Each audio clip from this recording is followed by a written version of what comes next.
Merci de m'inviter parce que je me suis rendu compte aujourd'hui que j'étais l'une des plus petites communes qui prenait la parole aujourd'hui. Alors, vous le savez, hein, on est une ville à un quart d'heure d'ici, en voiture. On est certes une petite ville, mais en fait, on est un peu le cluster de l'innovation du Grand Paris parce que ça fait 25 ans en fait, qu'on a entamé notre transition numérique, qu'on a aujourd'hui achevée. Et c'est un petit peu cette vision que je voulais partager avec vous, et avec des questions, parce qu'en fait, la Smart City, aujourd'hui, il y a encore plus de questions que de réponses. Vous connaissez hein, toute cette évolution de la ville depuis des années. Effectivement, la ville est millénaire. Aujourd'hui, on dit que la Smart City, elle doit être intelligente, parce que pour nous, elle doit surtout être au service de la seule lutte qui devrait compter pour nous tous, c'est la lutte contre le changement climatique, ou au moins l'adaptation de nos villes au changement climatique. Et la mobilisation des outils de la Smart City, c'est ce que nous essayons d'opérer depuis longtemps à Issy-les-Moulineaux, puisque nous considérons qu'il n'y a pas de fatalité et il n'y a pas de collapsologie, comme on dit. On peut véritablement agir à notre échelle, chacun de notre côté. Et si vous regardez ce chiffre, c'est la baisse des émissions de gaz à effet de serre à Issy-les-Moulineaux au cours des 15 dernières années. Comment on est arrivé? Alors je vous rassure, hein, on n'avait pas, il y a 15 ans, on ne s'est pas dit voilà l'objectif qu'on se fixe et on va y parvenir. On a simplement adapté notre ville à la modernisation nécessaire, à l'époque notamment numérique. Vous allez voir qu'on peut en fait avoir une vision très pragmatique des choses, une vision où la technologie a une place essentielle. Nous pensons que la technologie a plus de choses à nous apporter dans cette lutte que l'inverse. D'ailleurs, Issy-les-Moulineaux est une ville pilote 5G avec Orange, et j'en profite pour lancer un appel aux entreprises que ça intéresse. Nous sommes à la recherche de bons cas d'usage, parce que c'est ça qui nous intéresse, de bons cas d'usage pour la ville avec la 5G. Nous allons lancer début octobre avec Orange un challenge pour les startups et les PME pour nous aider à définir justement des cas d'usage en ville, pour la ville durable dans tous ses aspects. Nous, notre conviction aussi, c'est qu'on ne va pas sauver la planète simplement parce qu'on boit du lait de vaches qui sont heureuses. On pense qu'on peut vraiment adapter les choses, et c'est ce qu'on a fait à Issy-les-Moulineaux, à travers plusieurs choses. En fait, quand on a demandé au cabinet Indigo de nous aider à savoir d'où on partait pour la prochaine mandature, il nous a dit il y a une évolution naturelle d'abord de vos habitants. Vous êtes une ville qui est dotée de transports en commun importants, vous êtes un vrai nœud de communication. Il y a une évolution naturelle des citadins à moins utiliser leur voiture pour aller travailler. À Issy-les-Moulineaux, aujourd'hui, seuls 27% des habitants utilisent leur voiture individuelle pour aller travailler. Ça, c'est un premier acquis. Ensuite, vous avez énormément rénové la ville. Il faut savoir qu'au cours des 40 dernières années, qui est le mandat de notre maire, André Santini, on a rénové 50% du territoire d'Issy-les-Moulineaux. Alors certes, c'est un petit territoire, 425 hectares, c'est un peu plus grand que Monaco, mais ça reste quand même un challenge important. Et cette rénovation urbaine, contrairement à ce que j'ai entendu à l'instant, elle a un vrai impact sur l'environnement. Parce que quand vous construisez du neuf avec les normes d'aujourd'hui, évidemment que vous avez moins de passoires énergétiques dans vos villes, parce que vous avez moins d'immeubles anciens que vous avez cassés. Et c'est cette stratégie-là qu'on a fait avancer.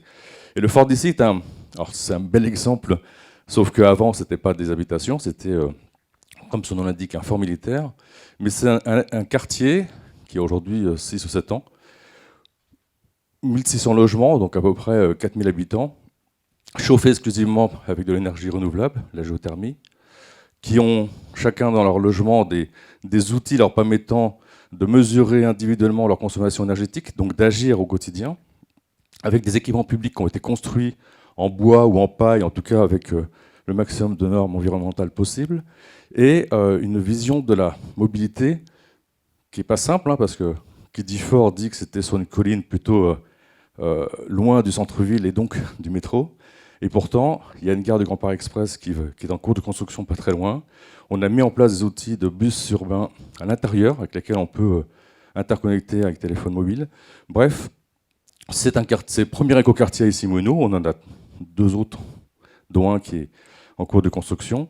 Et c'est pour nous la plus belle illustration, d'ailleurs c'est là qu'on emmène nos délégations, c'est la plus belle illustration de notre stratégie de la Smart City, c'est-à-dire un quartier normal avec des gens normaux, des hommes et des femmes et des enfants qui s'y promènent, mais qui est un concentré finalement de Smart City.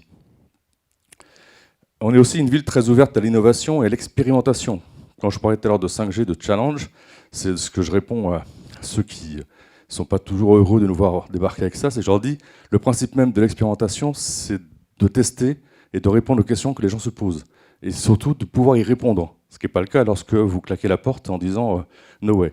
Donc ça, c'est vraiment un enjeu pour nous essentiel. Et ce n'est pas que la mairie. Les livreurs de pizza de Domino Pizza et Simeno livrent leur pizza en vélo et en scooter électrique depuis plusieurs années. On a également, avec chez Engie, le plus grand parc de véhicules utilitaires à l'hydrogène, ce qui nous a permis, nous, municipalités, de réfléchir à ce qu'on pourrait faire avec cette énergie.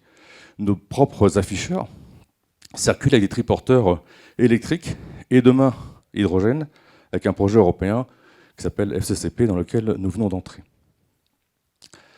On a commencé évidemment avec le Smart Grid, il y a maintenant près de 10 ans, en 2011-2012. Là, l'enjeu, c'était de voir comment on pouvait utiliser l'énergie produite localement pour essayer de diminuer la consommation globale énergétique, de manière que ce soit plus propre. On a testé dans le domaine de la mobilité beaucoup de choses. Ici, Minos, c'est la première ville où on a mis en place le paiement de stationnement par téléphone mobile. En fait, où on essaie de faciliter le stationnement pour éviter que les voitures circulent bêtement à chercher une place et donc consomment du CO2 pour rien. Avec une application aussi pour les bus qui permet de voir en temps réel où ils se trouvent pour gagner du temps et éviter pareil qu'ils soient bloqués. Le smart parking, les navettes autonomes, ça maintenant vous commencez à connaître ça, on l'a aussi testé. Alors non pas pour le plan technique, mais pour voir un peu comment nos habitants appréhendaient en fait ces nouveaux véhicules. Donc je vous rassure, ça marche très bien, ils l'attendent avec intérêt, dès lors qu'on trouvera un vrai service économiquement viable, parce que c'est un des problèmes des véhicules autonomes. Enfin bref, pas mal de choses. Et puis on essaie de s'inspirer d'autres acteurs ailleurs. Par exemple, là je vais vous parler d'Oslo. Oslo, c'est certes la capitale de la Norvège, mais c'est après tout que 10 fois la taille d'Issy-les-Moulineaux. Et en plus, en termes de consommation de CO2, c'est aussi 10 fois la consommation de CO2 d'Issy-les-Moulineaux. Donc on se dit, on pourrait très bien voir comment ils réagissent et essayer d'adopter le même type de choses. Or, eux, depuis 5 ans maintenant, ils ont adopté un budget climat, avec une vision très pragmatique qui est de dire, on se donne des objectifs. Donc tout à l'heure j'ai entendu 2050, donc j'ai compris qu'il serait impossible de vivre comme aujourd'hui d'ici là, mais il y a déjà des objectifs sur 2030, mais même des objectifs à 2030, donc finalement à moins de 10 ans maintenant, eh ben, tous les ans on va se trouver des prétextes pour retarder les choses et reculer, parce qu'on n'aura pas fait ceci, on n'aurait pas pu faire ça, parce qu'il y aura eu la crise de ceci ou de cela, alors que si vous donnez un objectif annuel, tous les ans on se fixe des objectifs de baisse de CO2, beaucoup plus modestes évidemment, mais atteignable. Et surtout, on sensibilise l'ensemble des acteurs, tous les services municipaux, parce qu'on est habitué à parler environnement, urbanisme dans les secteurs un peu spécialisés, mais quand je parle à ma directrice du service culturel sur sa vision de baisse du CO2 dans son secteur, je peux vous dire qu'elle me regarde avec des grands yeux en me demandant de quoi je lui parle. Et pourtant, elle aussi, elle devrait faire des efforts. Donc évidemment, tout ça, on ne pourra le faire que si on arrive à avoir des données au maximum, avec des capteurs, avec de bons réseaux. Et donc on espère bien que la 5G nous permettra d'aller plus vite pour bien mesurer, pour bien évaluer et pour bien avancer dans cet objectif de réduction d'émissions de gaz à effet de serre, au moins à l'échelle d'une commune telle que la nôtre. Parce que l'open data, ou le big data demain, ce sont des vrais outils à la décision. C'est ce qui nous permet de voir comment ça fonctionne. Et parce qu'on ne pourra pas tout faire tout seul, là aussi, on s'est inspiré d'Oslo. On vient de lancer un fonds de dotation qui s'appelle ici Agir pour le climat, qui est ouvert à tous les acteurs privés ou publics qui veulent nous aider à innover dans ce domaine-là. C'est défiscalisé, je dis pour les entreprises qui nous rejoindraient. 60% sont pris en charge par vos impôts. Et ça permet pas seulement de financer, parce que ce n'est pas une question d'argent, mais de travailler ensemble pour faire la démonstration qu'on peut être exemplaire à une petite taille, et qu'on peut démontrer qu'on peut fonctionner. Merci pour votre attention.